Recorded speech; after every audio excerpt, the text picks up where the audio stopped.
Nem tudok, egyszerűen nem megy. Hiába csináltam ezt a csíkondot, nem megy. Találkozom egy cigánygyerek. Egy nem kínálja. És úgy megvert, de úgy, bazd meg, hogy nem tudtam rábálni. Képzeld el. Ugye csináltam neki ezeket a dolgokat, érted? Vízzel beálltam neki, jó. És nem. Egyszerűen nem ment. A cigánygyerek oda jött hozzá. Azt mondta nekem.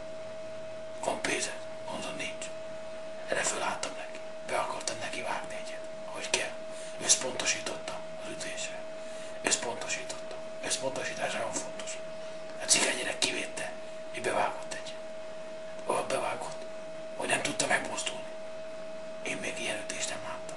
Ez a cigánygyerek nagyon kemény volt. Összpontosítás, mindig azt mondta.